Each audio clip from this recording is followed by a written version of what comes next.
Thank you very much, ma'am, for being here today.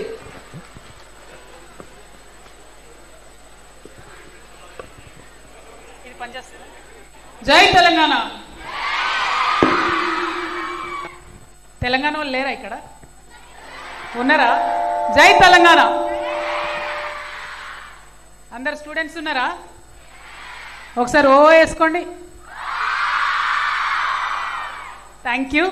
వేదిక మీద ఉన్న గౌరవనీయులు జడ్జి గారు మేడం రజనీ గారు, అట్లానే కర్ణాటక మాజీ చీఫ్ సెక్రటరీ గారు గౌరవనీయులు రత్నప్రభ గారు, చాలా చిన్న వయసులో శాసనసభ్యురాలుగా ఎన్నికైనటువంటి గౌరవనీయులు యశస్విని రెడ్డి గారు, అదేవిధంగా నీరజ గారు ఆంధ్రప్రదేశ్ నుండి వచ్చారు, ఐఎఫ్ఎస్ గారు, వేట అవుట్ గోయింగ్ చైర్మన్ గారు శైలజ గారు, అట్లనే సోదరి శిల్పారెడ్డి గారు భారతీయ జనతా పార్టీ యువ మోర్చా రాష్ట్ర అధ్యక్షుడు విమెన్ వింగ్ అధ్యక్షురాలు శిల్పారెడ్డి గారు, మరి కార్యక్రమానికి అంతటికీ కూడా కర్త కర్మ క్రియ అయినటువంటి గౌరవనీయులు సోదరి హనుమాన్ల ఝాన్సీ రెడ్డి గారికి ప్రత్యేకంగా నమస్కారాలక్క. అదేవిధంగా వేదిక ముందు ఉన్నటువంటి మహిళా శక్తి అందరికీ కూడా ప్రత్యేకంగా నీరాజనం. జై తెలంగాణ. ఇంత మెల్లగంటే తెలంగాణలో కాదని డౌట్ వస్తుంది అబ్బా నాకు. ఓకే, అట్లా అది బాగుంది. ఇవాళ విమెన్ ఎంపవర్మెంట్ గురించి ప్రయత్నం చేయడానికి కోసమని వేటా అనే ఆర్గనైజేషన్ని ఝాన్సీ అక్క గారు ఇండియాకి తీసుకురావడం చాలా సంతోషం. ఎందుకంటే యుఎస్లో చాలా రోజుల నుంచి వేటా ఉంది. అక్కడ ఉన్నటువంటి విమెన్ కూడా వారికి ఉన్నటువంటి డొమెస్టిక్ ఇష్యూస్ని పరిష్కరించుకోవడంలో అలుపులేని పోరాటం చేసినటువంటి ఝాన్సీ గారికి మొదటగా మనస్ఫూర్తిగా అభినందనలక్క. ఎందుకంటే విమెన్ కోసము ఎవరు ఎంత చేసినా కూడా ఇంకా ఒక అడుగు మిగిలే ఉంటుంది. అటువంటిది మీరు ముందుకొచ్చి యుఎస్లో మీకు ఉండేటటువంటి బిజీ టైంలోంచి షెడ్యూల్లోంచి టైం తీసుకొని అనేక మంది మహిళలకు యుఎస్లో కూడా మీరు సహాయం అందించారు. మీకు మనస్ఫూర్తిగా ధన్యవాదాలు.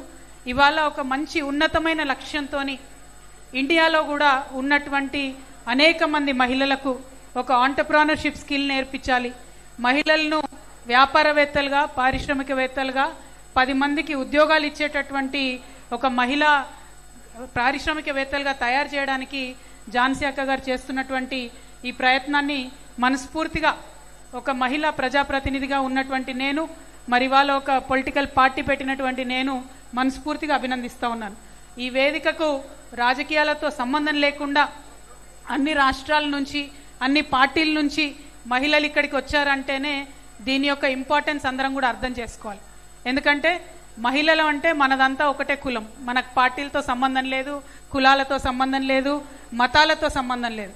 నాకు తెలిసి ప్రపంచంలో 2 కులాలు, ఒకటి మగవాళ్ళ కులం, ఒకటి ఆడవాళ్ళ కులం. ఆడవాళ్ళ కోసం మనం ఖచ్చితంగా మనం చేసే పని చేయాల్సిందే. ఇంతకుముందు మేడం జడ్జి గారు రజనీ గారితో నేను మాట్లాడుతూ ఉంటే, మేడం నేను కూడా అదే అనుకుంటున్నాం, జడ్జెస్ ఎంతమంది ఉన్నారు మేడం అంటే, ఎగ్జామ్లలో పాస్ అయ్యి జడ్జిలు చాలా మంది వస్తున్నారు, కానీ పై స్థాయికి వెళ్ళిన తర్వాత జడ్జెస్ ఒకరినొకరు రికమెండ్ చేసుకునేది ఉంటుంది, అక్కడ మాత్రం ఎక్కువ మగవాళ్ళే ఉంటారనమాట. కానీ టాలెంట్ ప్రకారం ఎవరికి తీసిపోకుండా అన్నీ నేర్చుకొని అన్నీ చదువుకొని వచ్చిన ప్రతి అవకాశాన్ని వినియోగించుకొని మహిళలు ముందుకెళ్తా ఉన్నారు. ముఖ్యంగా ఆడపిల్లలు కాలేజ్కి వెళ్ళే పిల్లలైనా సరే, ఉద్యోగాలు చేసే వాళ్ళైనా సరే, పొద్దున్న లేసి ఇంట్లో అన్ని ఇంటిల్లిపాదికి అన్ని రెడీ చేసుకొని బస్సులు పట్టుకొని పబ్లిక్ ట్రాన్స్పోర్ట్లో ఇబ్బందులు పడ మళ్ళీ వెళ్ళి ఆఫీస్లో పనిచేయడం, లేదా ఇక్కడికి మా చాలా మంది సర్పంచ్లు వచ్చినారు, జెడ్పీటీసీలు వచ్చినారు, మాజీ ఎంపీటీసీలు అందరూ వచ్చినారు, వాళ్ళందరూ కూడా మగవాళ్లతో సరిసమానంగా పోటీపడి పనిచేస్తున్నారు. కానీ మనందరం ఎక్కడో ఒక దగ్గరకు వచ్చినాక ఒక సీలింగ్ ఉంటుంది, మనం ఎక్కడికో ఒక దగ్గరకు వచ్చినాక ఒక అడ్డుకట్ట ఉంటుంది. సముద్రం ఎట్లయితే ఎంత వేగంగా వచ్చినా ఒక చెల్లెల కట్ట ఉంటుందో, మహిళలు ఎంత తన్నుకొని ముందుకొచ్చినా ఎక్కడో దగ్గర ఒక సీలింగ్ ఉంటుంది. ఎందుకంటే మనం మొత్తం చదువుకొని ఒక జాబ్ చేసి ఇక నెక్స్ట్ ప్రమోషన్ వస్తుందనే టైంలో తల్లిదండ్రి పెళ్లి సంబంధాలు చూడడం మొదలు పెడతారు. పెళ్లి చేసుకోవాల్సిందే, ఈ ఏజ్ దాటిపోతే పెళ్లి ఎట్లా చేసుకుంటావు అని చెప్పి ప్రమోషన్ రావాల్సిన అమ్మాయిని పిలిపించి పెళ్లి చేస్తారు. తర్వాత ఒక 7-8 ఏళ్ళు గ్యాప్ వస్తుంది, పెళ్లి పిల్లలు అది ఇది. 7-8 ఏళ్ళు గ్యాప్ వచ్చినాక మళ్ళా జూనియర్ పొజిషన్కి పోయి మళ్ళా స్టార్ట్ చేయాల్సి వస్తుంది. ఇది యంగ్స్టర్స్కి, ఐటీలో పనిచేసే పిల్లలకి, బ్యాంకింగ్లో ఫైనాన్స్లో పనిచేసే వాళ్ళందరికీ కూడా ఉన్నటువంటి ఎక్స్పీరియన్సే. అంతెందుకు టీవీ ఛానళ్లలో పనిచేసే వాళ్ళకు కూడా ఒక్కసారి బ్రేక్ తీసుకుంటే మళ్ళా ఫస్ట్ నుంచి చేయాల్సినటువంటి పరిస్థితి చాలా పెద్ద ఎత్తున వస్తుంది. అంటే కంప్లీట్గా ప్రపంచంలో మనం ఒక లైన్లో పోతుంటే కుటుంబ వ్యవస్థ మనకు చేదోడు వాదోడుగా కూడా ఉంటుంది, కొన్ని సందర్భాల్లో అడ్డుకట్టగా కూడా ఉండేటటువంటి పరిస్థితి ఉంది. మరి వీటిని ఎట్లా మనం తోసిరాజని ముందుకెళ్లాలనే విషయం ఖచ్చితంగా ఆలోచన చేసుకోవాలి. అయితే అన్ని విమెనే చేయాలా, విమెన్ చేస్తేనే అవుతుందా అంటే కాదు. డెఫినెట్గా గవర్నమెంట్స్ హెల్ప్ చేయాలి, ఫ్యామిలీస్ హెల్ప్ చేయాలి, సొసైటీ కూడా హెల్ప్ చేయాలి. ఒక గవర్నమెంట్ ఆర్డర్ రేపు పొద్దునకి తెచ్చుకోవచ్చు, ఏమని ప్రతి జాబ్లో ప్రతి ఆఫీస్లో 50% మహిళలు ఉండాలని ఒక గవర్నమెంట్ ఆర్డర్ తేవచ్చు. కానీ అంత మాత్రాన అంతమంది మహిళలు వచ్చి ఆ జాబ్లో చేరుతారా అంటే దానికి గ్యారంటీ లేదు. చేరడానికి ఇంట్లో వాళ్ళు సహకరిస్తారంటే గ్యారంటీ లేదు. ఒక చిన్న ఎగ్జాంపుల్ చెప్తాం మీకు. అంతకుముందు ఉన్న తెలంగాణ వచ్చిన తర్వాత పోలీస్ డిపార్ట్మెంట్లో 33% విమెన్ ఉండాలని కాన్సెప్ట్తోని అందరం కూడా ఫైట్ చేసి 33% పోలీస్ డిపార్ట్మెంట్లో విమెన్కి రిజర్వేషన్ తెచ్చుకున్నాం, పోలీస్ కానిస్టేబుల్ జాబ్స్లలో. కానీ ఇప్పటికి కూడా అంటే 12-13 ఇయర్స్ అవుతుంది తెలంగాణ వచ్చి, ఇప్పటికి కూడా పోలీస్ కానిస్టేబుల్స్లో 33% మహిళలు రిక్రూట్మెంట్ అవ్వడం లేదు. ఎందుకోసం అంటే ఫ్యామిలీస్ ఆ జాబ్ ఏం చేస్తావు, పోలీస్ జాబ్ ఎట్లా చేస్తావు, నీకు ఫిజికల్ ఫిట్నెస్ ఉండాలి, ఆ మొగోళ్ళ లెక్క డ్రెస్సులు వేసుకొని తిరుగుతావా, ఇట్లాంటివన్నీ ఉంటాయి. ఇవన్నీ ఏంటి, ఒక సాంస్కృతిక పరంగా ఒక మహిళను మనం ఎట్లయితే ఇమాజిన్ చేసుకుంటామో దానికి భిన్నంగా ఆమె కనపడ్డప్పుడు యాక్సెప్టెన్స్ ఉండదు. మేడం కూడా మాట్లాడుతూ చెప్పారు, కొన్ని మోడర్న్ అలవాట్లు ఈ మధ్యలో ఆడపిల్లలకు వస్తున్నాయి కాబట్టి వాళ్ళని చూస్తే నాకు కొంచెం జలసీ అనిపిస్తుంది, ఎందుకంటే మా కాలంలో అవన్నీ అలవాటు లేదు అని. అంటే ఎక్కడ కొంచెం భిన్నంగా కనబడ్డా కూడా విపరీతంగా ఆడవాళ్ళని అనగదొక్కడానికే ప్రయత్నం చేస్తారు. కానీ ఇప్పుడు కూడా ఏం సపోర్టివ్గా లేదు మేడం సిస్టమ్ ఎక్కడ. ప్రత్యేకించి ఇవాళ నేను రాజకీయాల్లో ఉన్నాను, నేనేమన్నా ఇక్కడ ఒక చిన్న మాట మాట్లాడితే 1,00,000 మంది నన్ను ట్రోల్ చేస్తారు. నేనేం మాట్లాడినా అన్నది మాట్లాడరు, వెంటనే తిట్లకు ఎత్తుకుంటారు. ఈ ఆడోళ్ళకు అవకాశం ఇస్తే వీళ్ళకు ఇట్లనే మాట్లాడతారు వీళ్ళని చెప్పి జెండర్ బేసిస్ మీద మాట్లాడతారు. అంటే వరల్డ్ ఇస్ టిల్టెడ్ అగెన్స్ట్ అస్. ప్రపంచమే మనకు బయాస్డ్గా ఉంది, సమతుల్యంగా లేదు. దాన్ని సమతుల్యంగా చేయడానికి మనవంతు ప్రయత్నం అయితే మనం చేయాలి. వేటా లాంటి ఆర్గనైజేషన్ వల్ల ఆ ప్రయత్నం ఇంకొంచెం బలీయంగా ముందుకెళ్తుందని చెప్పి నేను బలంగా నమ్ముతున్నాను. But at the same time we should know certain facts.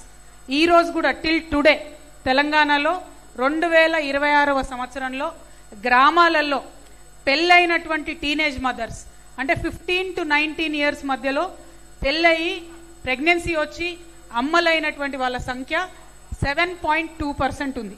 అంటే ప్రభుత్వాలు అన్ని ప్రయత్నం చేసినాయి బాల్య వివాహాలు రద్దు చేద్దామని. అనేక మంది ఇన్సెంటివ్స్ ఇచ్చిండ్రు, 18 ఏళ్ళు పైబడి పెళ్లి చేసుకుంటే ₹1,00,000 ఇస్తామనొగలు, ఇంకోటి ఇస్తామనొగలు ట్రై చేసినప్పటికీ కూడా ఇవాళటి రోజు కూడా తెలంగాణ గ్రామాల్లో 7.2% టీనేజ్ మదర్స్ ఉన్నారు, మ్యారీడ్ టీనేజ్ మదర్స్. అదేవిధంగా సిటీస్లో హైదరాబాద్ లాంటి city included 2.7% married teenage mothers ఉన్నారు. అంటే మన సొసైటీలో ఆడపిల్ల అంటే దీనికి పెళ్లి చేసి బయటికి పంపిస్తే నా బాధ్యత అయిపోతుంది అనుకునే తల్లిదండ్రులే ఇప్పటికి కూడా మెజారిటీ ఉన్నారనడానికి ఇది ఒక సంకేతం. ఎట్లా మారుతుంది అది, రేపు పొద్దునకల్లా మారుతుంది అంటే మారదు. సొసైటీలో మెల్లమెల్లగానే మార్పు వస్తుంది. ఆ మార్పుకు మగవాళ్ళు ఆడవాళ్ళు అందరం కూడా ఎంత ప్రయత్నం చేస్తే అంత మార్చుకుంటూ ముందుకెళ్ళొచ్చు. ఇక్కడ యంగ్స్టర్స్ ఉన్నారు చాలా మంది. I want to say one thing to you. See, you might be on Twitter, you might be on Instagram, you might be on Facebook. Don't please get depressed by the fact that I don't have enough followers, I don't have enough likes. Because that followers and likes is basically an algorithm. That algorithm should not define the confidence that you have in yourself. Algorithm ఇచ్చే confidence మనకు పనికిరాదు. మన self worth, మన confidence, మనం ఏమిటి, మనం పడుతున్న కష్టం ఏంటి, మన గోల్ ఏంటి అన్న దాన్ని బట్టి డిఫైన్ చేయాలి తప్పితే ఊరికేనే ఏదో లైక్ రాలేదో ఫాలోవర్ రాలేదనో కాదు. ఎందుకంటే that entire internet is biased against women, particularly artificial intelligence. Artificial intelligence ఏం చేస్తుంది, మనుషులు ఎట్లున్నారో, పేపర్లు ఏం వార్తలు వస్తున్నాయో, వెబ్సైట్లు ఏం వార్తలు వస్తున్నాయో అవి చూసి నేర్చుకొని ఏఐ కూడా రిజల్ట్ ఇస్తుంది. సో మీరెవరన్నా అమ్మాయి గురించి ఏదన్నా డిస్క్రిప్షన్ ఇవ్వండి, ఏదైతే అందరూ తిట్టుకునేటటువంటి ఒక అమ్మాయి బొమ్మను తీసి మీకు ఆర్టిఫిషియల్ ఇంటెలిజెన్స్ ఇస్తుంది, అంతేగాని కొత్తగా ఇవ్వదు. ఎందుకంటే సొసైటీలో ఉన్న కుళ్ళు, బయాస్, కమెంట్స్ అవి తీసుకునే ఏఐ కూడా పనిచేస్తుంది. సో ఇక్కడ ఉన్న యంగ్స్టర్స్ అందరినీ నేను ఒకటే రిక్వెస్ట్ చేస్తా ఉన్నా, it doesn't matter how you look, it doesn't matter what is your height, it doesn't matter what is your colour. What matters is what do you have in your brain, how much can you retain there, and what do you have in your heart. What you should have in your brain is a very crystal clear aim and goal of what you want to do in your life. What you should have in your heart is very clear conscious and unwavering courage. No matter what, you should go ahead. Decision తీసుకోవద్దు. Decision తీసుకుంటే మాత్రం మీ మాట మీరే వినొద్దు. ఓకేనా? Decision తీసుకుంటారా మంచిగా? పక్కనా? I can't hear any voice. All the girls, all the women, yeah, thank you so much. So I hope VETA does really well in India, and I hope all of you do very, very, very well in your life, extremely well in your life. Thank you. Jai Telangana.